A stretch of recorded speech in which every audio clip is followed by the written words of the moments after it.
네, 김경래 최강시사 3부 시작합니다. 오늘의 창을 통해 여러분은 역사 이야기, 역사 카페 코너입니다. 오늘은 노동절이니까 노동 얘기를 조금 더 해볼게요. 왜 이렇게 노동 얘기 많이 하냐 그러실 수도 있는데 생일날 생일 잔치 하는 거죠. 노동절날 노동 얘기하는 거고. 자, 올해가요. 그러니까 2019년이 이 사건 기억하시는 분들 있을 겁니다. YH 무역 사건이라고 이게 40주년이 되는 해입니다. 이게 굉장히 중요한 노동 운동에서 되게 중요한 국면이었죠. 이게 또 유신 체제가 무너지는 도화선이 됐다 이런 평가도 받고 있고요. 40년이 지난 얘기지만은 이 노동 문제라는 거는 지금도 현재 진행형이고요. 자, 오늘 역사 카페에서는 YH 무역 사건 좀 자세히 얘기해 보겠습니다. 박태균 서울대 국제대학원 교수님 나와 계십니다. 안녕하세요. 네, 안녕하세요. 노동절 얘기 잠깐만 해볼까요? 네. 이게 100년이 넘었다고 하고 네, 뭐 네. 해외에서는 메이데이라고도 부르기도 한다고 하고 들었는데 이게 정확히 기원이 어떻게 되는 겁니까? 이게 1880년대에 미국의 방정 노동자들이 이제 8시간 노동제를 8시간 노동제요? 그렇죠. 8시간 일해야 100년 된다. 전에요? 100년이 넘었죠. 그러네요. 130년 예, 하면서 이제 주장을 하면서 된 건데 사실 많은 분들이 이거는 공산주의자나 사회주의자들의 그런 국가에서 있었을 것이다 하지만 사실 미국에서 그러네요. 처음 시작이 됐고 예. 또 아이러니하게도 또 8시간 노동제가 처음 실현된 나라는 또 호주예요. 아, 그래요? 네.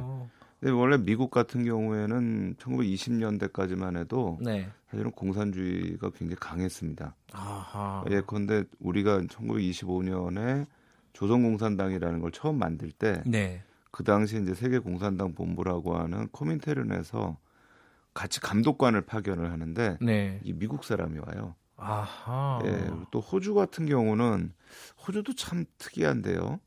우리보다 북한하고 먼저 수교를 하는 나라입니다. 아, 그래요? 네, 그러니까 이런 하여튼 이 노동운동에 대한 전통들을 가지고 있는 국가에서 먼저 시작이 됐고요. 예. 이게 이제 89년에 이제 제2 인터내셔널이라고 하는 공산주의와는 다른 예. 이제 사회주의 쪽, 지금도 예. 이제 서유럽에 가면 사회당이라는 예. 당들이 있잖아요. 이제 예. 그쪽에서 메이데이를 선언을 하면서 이 메이데이 5월 1일 그러면 이제 노동자의 날. 근데 우리는 또 그 60년대 이후에 네. 이걸 근로자의 날이라 그래서요. 5월 1일이 아니라 3월 10일에 이걸 근로자의 날을 따로 했어요.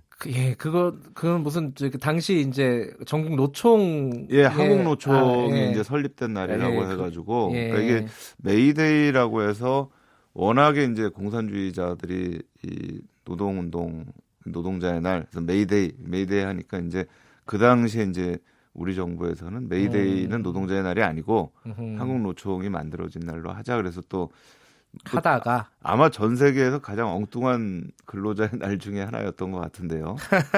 그러다 이제 예. 아마 김영삼 정부인가요? 그때 최근에 와서 이제 5월 1일로 다시 바꿨습니다. 1994년에 아마 바꿨던 걸로 기억이 나는데. 네네. 어쨌든 우리나라에서 이 메이데이 노동절도 우여곡절이 많았군요. 네, 그렇습니다. 예. 네. 근데 그게 좀 신기하네요. 이 130년 전에 미국에서 이미 8시간 노동을 주장을 했다. 네, 그거는 더 오래된 거죠. 사실 마르크스가 처음에 이제 공산주의를 주창을 하면서 네. 그러니까 그 이전에 초기 자본주의에서 노동자들이 엄청나게 착취를 받는 그런 상황이었거든요. 네. 그러니까 거기에서 이제 노동자들의 권리 이런 얘기들이 나오기 시작을 했던 거고요. 네. 사실 저희도 이게 이 노동자의 날, 그 다음에 노조 이렇게 하면 굉장히 최근의 거라고 생각을 하는데 사실 일제 강점기부터 이게 있었습니다. 아하. 그래서 일제 강점기에 노동 운동들이 굉장히 활발하게 있었고요. 그 당시에 이제 일본의 자본이 들어오기도 하고요. 또 우리 내부에서 이제 성장한 자본들이 초기 자본들이 하니까 마치 이제 유럽에서 초기 자본주의 때 있었던 그 정도의 고강도의 노동과 저임금 그런 구조들이 형성이 됐었던 거죠. 그러니까 1920년대, 30년대 보면은 당시에 이제 이 초기 이 공업들이 발달을 했던 평안도 지역, 서울 근교 지역 이런 데에서 노조가 생기고 또 일부 학자들은 그런 어떤 노동조합 운동을 독립운동의 일환으로 봐야 된다라고 음흠. 또 이렇게 얘기를 하는 분들도 있습니다. 이게 아까 일부에서 저희가 그 택배 노동자를 연결을 했었는데 그분도 12시간, 13시간을 한대요. 평균적으로 하루에. 너무 힘든 거죠. 사실. 네. 130년 전부터 8시간 노동제를 주장을 했었는데 이게 참 머네요, 길이. 그렇죠. 저도 좀 길어요, 제. 저희도 그렇습니다. 제가 오늘 아침에 나오는데 깜짝 예. 놀랐어요. 저는 사실 오늘 주제가 이게 예. 메이데이니까 예. 근로자의 날 이 생각을 하고 오면서도 차가 이렇게 안 밀리는 왜 안 밀리지? 이러면서 왔습니다, 사실은. 한 반은 일하고 반은 놀고 이런 것 같아요, 오늘. 네. 예. 자, 이렇게 이제 계속 아까 말씀하셨듯이 노동운동은 일제강점기 때부터 쭉 면면이 이어져 그렇죠. 내려오고 있었고, 네. 1970년에 사실 전태일 열사 분신으로 하나의 또 변곡점이 생겼죠. 그렇죠. 지금 오늘 다룰 거는 그 이후의 것입니다. 그죠? 네, 네, YH 네. 사건인데 네, 네. 그때가 사실은 굉장히 엄혹했던 시절이에요. 박정희 그렇죠. 정부 시절이고. 그렇죠. 어떤 사건인지. 예. 60년대에 저희가 경제 성장을 하면서 네. 그 당시에 이제 노동 집약적인 경공업이라고 예. 하는 이제 이 의류 산업하고 네. 가발 산업 또 이쑤시개 음흠. 이런 부분들이 그 당시 60년대에 어떤 수출을 주도를 하면서 이끌어왔거든요. 네. 그러니까 자본이 굉장히 없는 상황이었기 때문에 중화학공업 자체가 일어날 수 없는 상황이었죠. 예. 그런데 이게 이제 70년대 넘어오면서 중화학공업화가 되고 나니까 60년대에 있었던 그런 경공업들, 특히 예. 노동 집약적인 그런 이제 기업들이 예. 하나 둘 무너지기 시작하는 거예요. 구조조정이 그렇죠. 일어나기 시작했군요. 그렇죠. 예. 그러니까 이게 이 YH 무역이라는 데는 원래는 이제 가발 회사인데, 한때 우리 가발 수출 많이 했다고. 그렇죠, 들었습니다. 많이 했죠. 예. 그랬는데 사실 이 사건이 있기 전에 동일방직이라고 해가지고 또 네. 거기도 또 이 문제가 된 일이 있어요. 그러니까 60년대에 호황이었던 데들이 70년대 오면서 대부분 이제 이 교체가 되는 거죠. 그러니까 중화학공업으로 네. 교체가 되고 정부에서의 이 보조금이라든가 기업 보조금 이런 것도 중화학공업 쪽으로 다 이 몰리게 되니까 네. 경공업이 중심이 됐던 60년대의 수출 주역이었던 이제 기업들이 무너지기 시작을 합니다. 근데 이제 YH 같은 경우에는 굉장히 좀 안 좋은 케이스였죠. 어떤 특히 예. 이 사주가 거기에서 이 번 돈을 해외로 좀 빼돌려 가지고 아하. 그래서 노동자들한테 제대로 임금도 지불을 하지 않고 아하. 그러면서 그냥 폐업 신고를 해버린 거예요. 가뜩이나 폐업도 있는데 이제 사주는 또 재산을 빼돌리고 막 이런 상황이었군요. 그렇죠. 그러니까 예. 사실 지금 저희가 이제 이 뭐 민주노총이나 뭐 이렇게 해가지고 사회적으로 뭐 여러 가지 얘기가 있지만 네. 사실 이 60년대 70년대에 이 노동 집약적인 그런 경공업을 이끌어왔던 네. 그 당시에 노동자들은 여성 노동자들이 많았어요. 그러면서 이 여성 노동자들이 사실은 굉장히 자기 희생적인 분들이었어요. 그러니까 그 당시에 보면 딸인데 무슨 대학을 가냐. 맞아요. 너는 일해가지고 돈 벌어가지고 오빠, 남동생 대학 보내야 된다. 그러니까 그 당시에 이 여성 노동자들이 어떻게 보면 굉장히 좋은 누나고 굉장히 좋은 누이고 아주 훌륭한 딸인데 이제 이런 사람들이 그렇게 일해서 참 힘들게 했던 그런 어떤 임금들을 제대로 받지도 못하고 예. 회사는 폐업이 되고 이제 그런 상황이 사실은 이 YH 무역의 상황이었던 거죠. 그게 이제 한 1978년 네. 요 언저리의 상황인 것 같은데. 그렇죠. 또 국제적으로 봤을 때는 내부적으로 이제 저희가 이 구조조정이라는 게 있었지만 국제적으로는 또 오일 쇼크가 두 차례에 걸쳐서 있었고요. 그러니까 요즘에도 지금 이제 이란 문제가 좀 되면서 이게 석유값이 막 들썩들썩 하잖아요. 근데 똑같이 그 당시에도 70년대 초에 1차 오일 쇼크가 있었고 이란에서 이제 70년대 말에 혁명이 일어나면서 예. 2차 오일 쇼크가 있었는데 그게 또 78년, 79년입니다. 음흠. 그러니까 이때가 경제적으로 상당히 좀 흔들리고 있었던 그런 시기였다라고 볼 수가 있죠. 그래서 이제 회사 측에서 일방적으로 폐업을 하고 네. 그랬을 때 이제 노조 그리고 노동자들이 그때 말씀하신 네. 누이들, 네, 네. 예, 여성 네. 노동자들이 가만히 있지 않은 거죠. 그렇죠. 예. 뭐 사실 본인의 어떤 억울함도 있지만 네. 이분들이 받던 월급이 사실은 가족의 생계를 책임지는 그랬겠죠. 월급이었거든요. 그러니까 이분들한테는 굉장히 생존권적인 문제입니다. 이거는.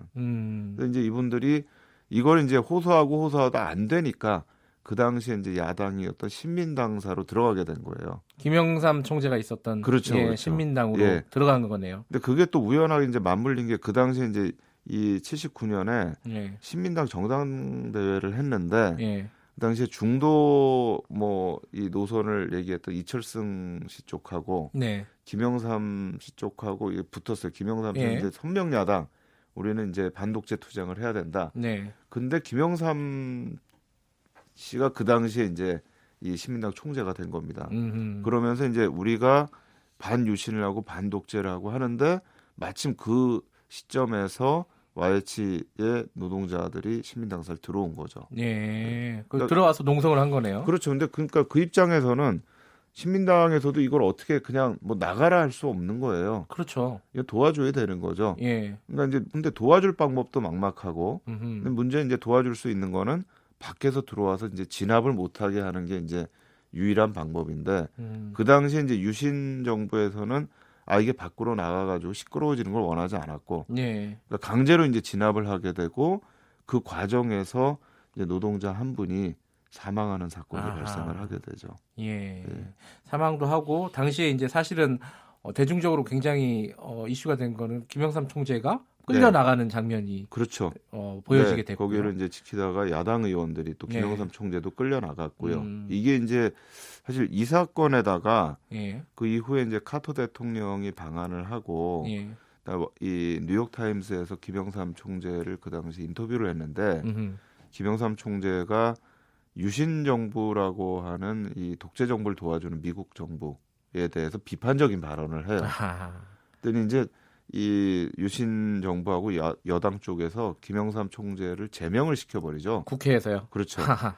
그리고 이제 총재가 선출된 것 자체도 이게 뭐 문제가 음. 있다 해서 가처분 신청을 내고 이러니까 이제 이 시민들이 화가 났고 특히 이제 부산 마산 지역에서 음흠. 화가 나서 부마 항쟁이 일어나고 이게 결국은 이제 유신의 어떤 몰락으로 이어지게 되는. 그래서 이제 그 당시에는 대체로 저희가 얘기할 때 78년 말에 총선거에서의 야당의 득표율 승리, 예. 그다음 YH 사건, 부마 항쟁, 유신 몰락 이렇게 해서 이제 그 시기를 좀 정리를 하죠. 그러니까 YH 이 사건이 8월이니까요, 그죠? 거의 뭐 중심에 있었다고 예. 보면 될 것 같습니다. 79년의 상황에서. 그러니까 이게 단순한 어떤 뭐 임금이라든지 네. 폐업과 관련된 노동쟁이뿐만 아니라 그렇죠. 당시에 유신 몰락의 어떤 도화선이라고 할까요? 뭐 네. 이런 것과 이렇게라도 해석이 된다. 그렇죠. 그러니까 어떻게 보면 저희 그 당시의 역사를 바꾸는 어떤 이 흐름 자체를 한번 바꾸는 그런 굉장히 중요한 역할을 했던 사건이었다고 볼 근데 수가 그렇게 있죠. 굉장히 중요한 사건인데도 네. 사실은 제대로 조명을 받지는 못한 것 같아요. YH 그렇죠. 사건 같은 경우에. 그럼 뭐 제대로 사실은 이 특히 이제 YH 사건 관련되셨던 분들도 네. 오랜 기간 동안 여러 가지 좀 한 맺힌 일들이 있었어요. 그래서 또 사실 뭐 재판도 받고 뭐 이런 것도 있었고, 네. 근데 이제 최근에 와서 이제 이 문제가 다시 좀 조명을 받기 시작을 했고요. 예. 사실 말씀드린 것처럼 우리가 지금 뭐 이 노동절, 노동자, 뭐 노조 이런 얘기를 하면서 여러 네. 가지 뭐 다양한 의견들이 있지만 네. 사실 이 자본주의에서 이 자본주의 사회를 이끌어오는 힘, 예. 또 우리 한국의 경제가 이렇게 성장하는 힘이 예. 한쪽에는 또 우리 뭐 이 자본가들이라든가 CEO라든가 또 국가의 예. 여러 산업 관료들이 있다면 다른 한쪽엔 사실 그걸 뒷받침하고 왔던 노동자들의 힘이 있는 거거든요. 네. 근데 그런 부분에서 다시 한번 또 조명해야 될 부분이 분명히 있는 거죠.